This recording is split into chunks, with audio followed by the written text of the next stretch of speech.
Never open the shuttered library in Sheung Wan after midnight. That's what the antique dealers mutter when they drag their stalls inside and the hills fall quiet.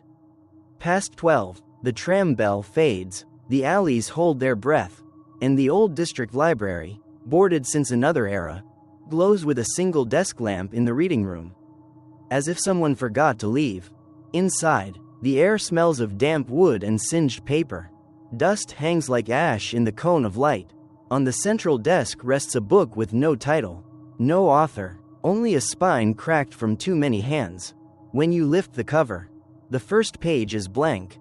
Then the letters arrive, thin black strokes unfurling across the paper in a careful hand that is not your own. He steps over the fallen atlas and hesitates at the lamp. You freeze. The atlas lies by your shoe. You have not hesitated yet, but you do now, because the sentence says you will. The next line forms as your eyes track it. He looks back to check the door he did not lock. You did not lock it. You look back anyway. The knob refuses to turn. Pages whisper on nearby shelves though nothing moves. And the book continues, faster now, describing not what is, but what will be, dragging your choices onto its paper until the only way forward is the line you have not read yet. You came to read. The library came to read you. Sheung Wan was always a district of contrasts, antique stalls spilling incense smoke into narrow alleys, while sleek cafes hummed on the main roads. But tucked between these streets stood a shuttered library, its windows thick with dust, its iron gates chained for decades. The main character of this story was Adrian, a 21-year-old university student. He wasn't a thrill-seeker by nature, but he was drowning in exam stress and desperate for a place where he could escape the noise of dormitories and late-night mahjong games. Adrian often wandered the city in search of forgotten spaces, corners where history lingered. That was how he found himself in Sheung Wan one evening, pausing before the old library with its cracked sign and boarded doors. His life outside was unremarkable. He worked part-time at a cafe, barely covering rent in a cramped flat. Nights were usually spent hunched over textbooks, fighting exhaustion with instant noodles. But something about the silence behind those dusty windows pulled at him. Here, in this neglected relic of Hong Kong's colonial days, maybe he would find the quiet he needed. The setting inside was heavy with disuse. When Adrian eventually slipped past the loose boards, he found rows of tall shelves leaning like tired sentinels, their books brittle and damp with mildew. The air reeked of rot, ink, and old wood, yet in the center of the reading hall, a single desk lamp still glowed faintly, casting a circle of yellow light as if someone had just stepped away. It was there, on that desk, that Adrian saw the book. No title, no markings, just a cracked spine and yellowed pages that seemed to breathe in the lamplight. At first, he thought it was just another forgotten relic. He hadn't yet realized that the book was waiting for him. Adrian hesitated before touching the book. The desk lamp hummed faintly, its glow too steady for something in a building abandoned decades ago. He reached out anyway, fingertips brushing the brittle cover. The leather was dry, cracked, yet warm, as if it had been waiting. He opened the book to the first page.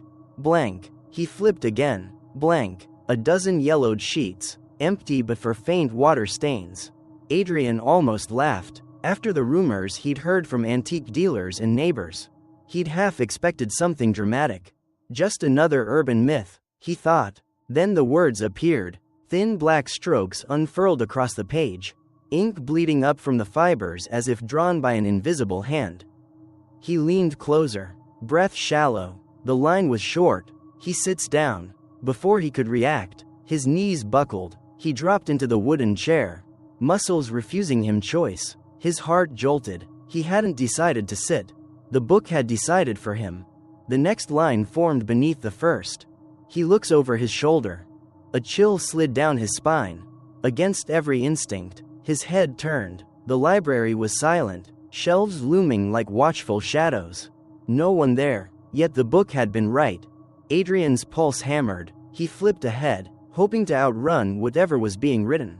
But the pages stayed blank, until his eyes landed on them. Then, sentences bloomed instantly, describing his very movements. He flips the page. He holds his breath. He gasped, horrified, and watched new words crawl onto the paper. He gasps. Adrian snapped the book shut, chest heaving. The lamp flickered once, and for a moment the silence of the library deepened into something suffocating. Then, with trembling fingers, he lifted the cover again. The words continued where they'd left off. He opens the book. He cannot stop. Sweat prickled his temples. His mouth was dry. He whispered, "What are you?" The page darkened, letters smearing into fresh ink. The book that reads him. Adrian shoved back from the desk. The chair scraped loudly across the tiles, the sound echoing too long, as if the library itself had grown larger. He staggered toward the exit, but when he reached the heavy door, the knob refused to turn. His stomach sank. He glanced back. On the desk, the book lay open. Words spread across the page faster than before. He tries the door. It does not open. He looks back. He sees the book is still writing. Adrian's vision blurred. His hands shook as he pressed against the door harder. But the hinges wouldn't budge. Behind him, the scratch of invisible writing grew louder, as though dozens of pens scribbled at once. And then, in the hollow air of the library, his own voice whispered from the shadows, reading the next line before his eyes could.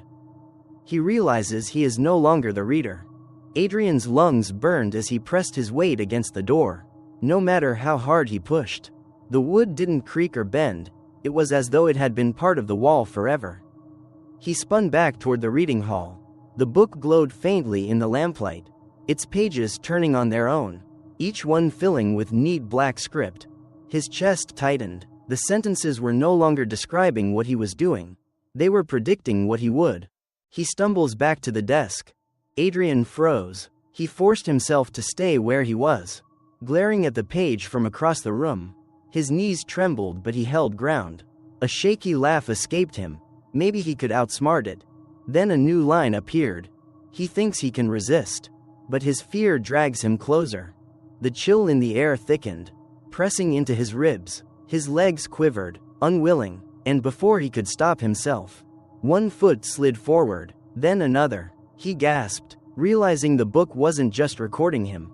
It was guiding him. By the time he reached the desk again, sweat drenched his back. He hovered over the open page. Teeth clenched. The ink shimmered wetly, and new words bled into existence. He wonders how the story ends. Adrian slammed his fist onto the desk. "Stop it," he shouted.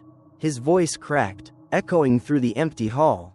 The book answered. It ends when he becomes a story. The lamp flickered violently, shadows jerking across the walls. Adrian glanced up. The shelves seemed taller than before, stretching into blackness. Dust cascaded from above as though the building were breathing.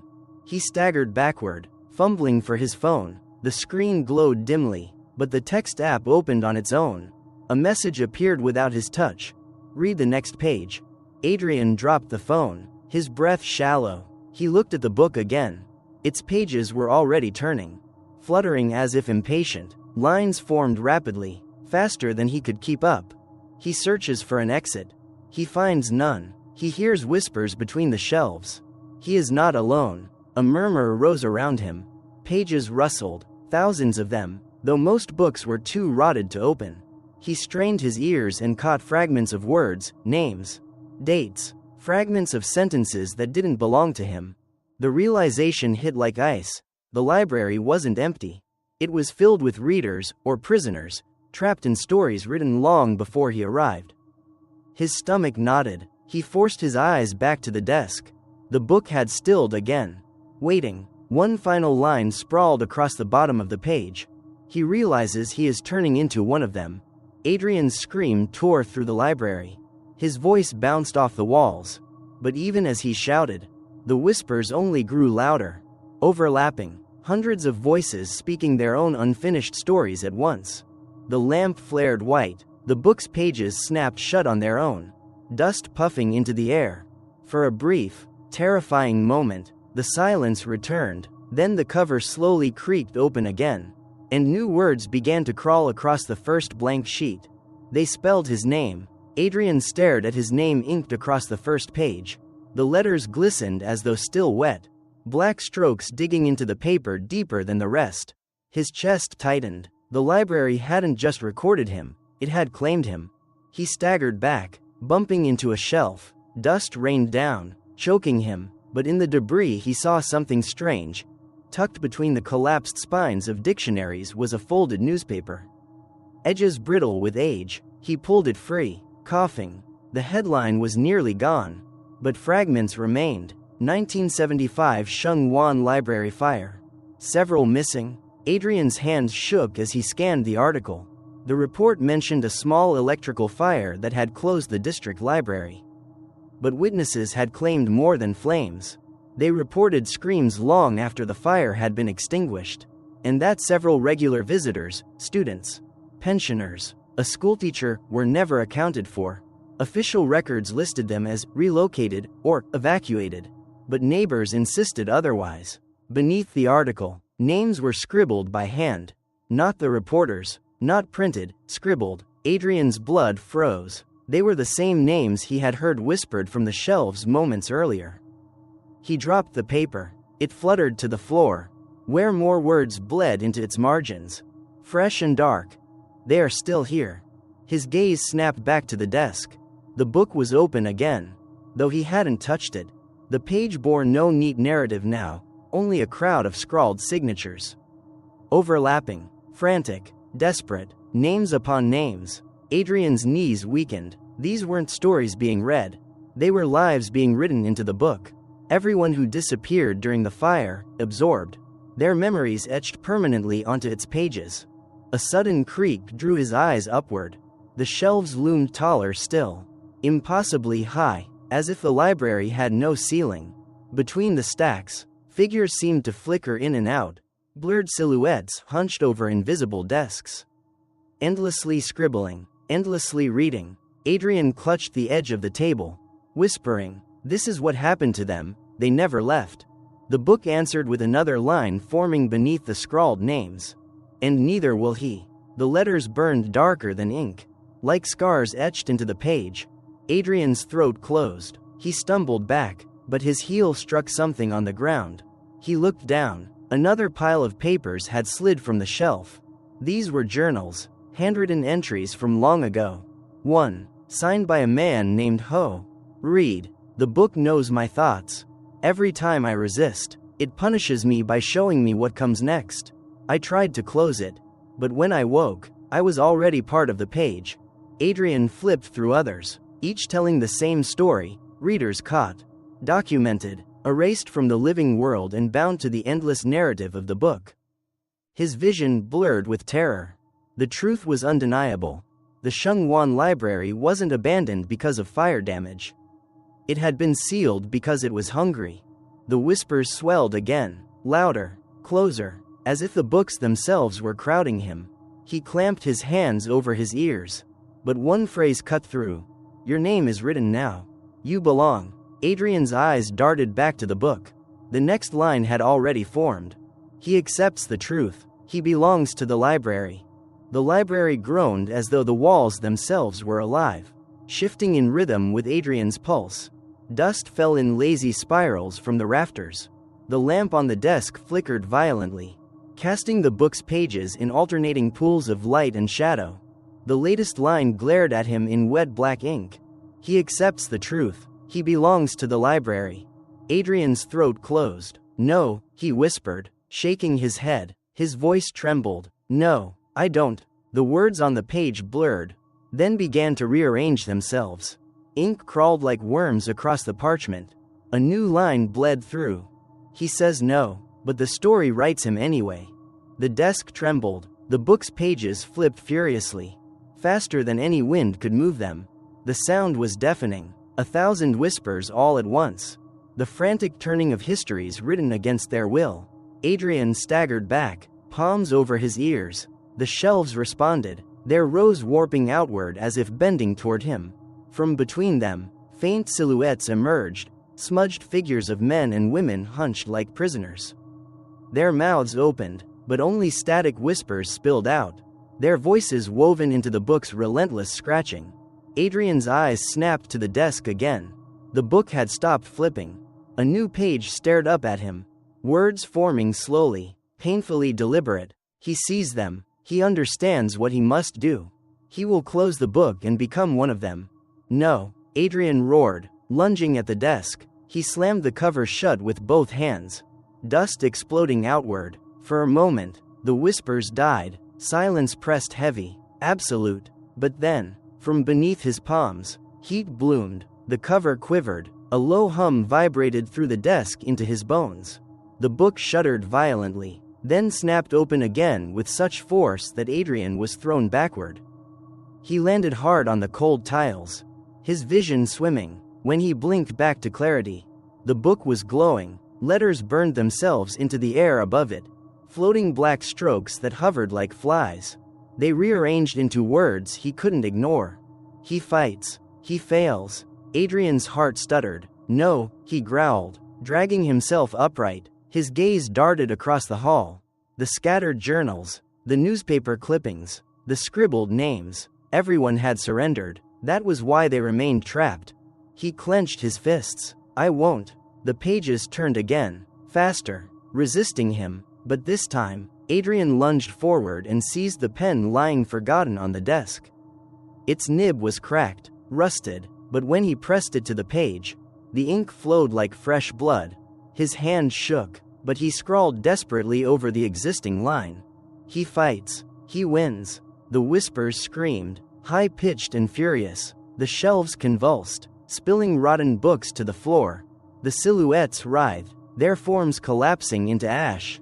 The book hissed as though alive, its pages curling in protest. Adrian pressed harder, forcing the pen across the paper. He wrote again, larger this time. He leaves the library. The words bled bright, brighter than the lamp. The ink seared through the page. And for the first time, the sentences didn't fight back. The glow spread outward, consuming the desk, the shelves, the very walls. The faceless whispers wailed, then dissolved into nothing. The air thinned. The door behind him creaked open, its knob rattling free. Adrian dropped the pen, chest heaving. He stumbled toward the doorway, every step heavy, his legs burning. Behind him, the book's cover slammed shut with a final, deafening clap. The silence that followed was pure. Adrian staggered into the night air of Sheung Wan, coughing against the chill. The library loomed behind him, its windows dark once more. For the first time in hours, or was it days, he felt the city again.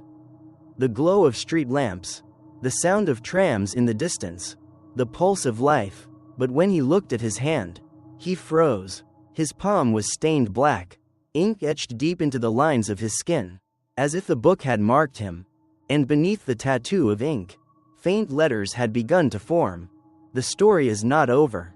Adrian stumbled down the slope of Sheung Wan, lungs burning with the taste of mildew and ash. The streets were quiet, but not abandoned. Trucks rumbled in the distance. Neon buzzed above shuttered shops, and the faint bell of a tram rang like a lifeline. For a moment he almost convinced himself that what had happened in the library was a hallucination brought on by exhaustion. Then he looked at his hand again. The ink hadn't faded. Thin black letters curled along the creases of his palm. Not random marks but words, sentences. They rearranged themselves as he watched, spelling fragments of his own thoughts. He doubts himself. He checks his hand again. He cannot escape. His stomach knotted. He yanked his sleeve down, hiding the words, and hurried toward the MTR entrance. But when he passed a shop window, he froze. His reflection was wrong. Behind him, faint and blurred, the reading hall of the library lingered in the glass, rows of shelves stretching forever. The desk lamp still burning. Adrian squeezed his eyes shut, heart pounding. When he opened them, the reflection was gone, replaced by the ordinary glow of the street. Yet the memory of the library clung like smoke. That night, he couldn't sleep. Every time he drifted close, the whisper of pages turning jolted him awake. On his desk lay his phone, screen flickering with static, until a line appeared without prompt. He tells no one. He keeps reading. Adrian dropped it face down, covering it with a trembling hand. The ink beneath his skin pulsed once, like a second heartbeat. The library was locked again. But he knew it hadn't finished with him. Not yet. Not every curse is loud. Some creep quietly, binding themselves not to bodies but to stories. The Sheung Wan library did not trap its readers with chains or fire, it trapped them with ink. With words that refused to let go. Once written, they became permanent, etched deeper than memory. Adrian learned what the others had before him. The horror wasn't only that the book recorded him. It was that it dictated him, line by line, until choice itself became illusion. The moment his name bled onto the page, he was no longer living his life. He was living a script. And maybe that is why the library still waits in the dark. Boarded up but not silent. Cities like Hong Kong grow fast, replacing old streets with towers, burying their past beneath glass and steel. But some histories resist erasure. Some demand to be read, even if it means consuming those who dare to turn the page. So the next time you pass Sheung Wan after midnight, glance toward the shuttered windows.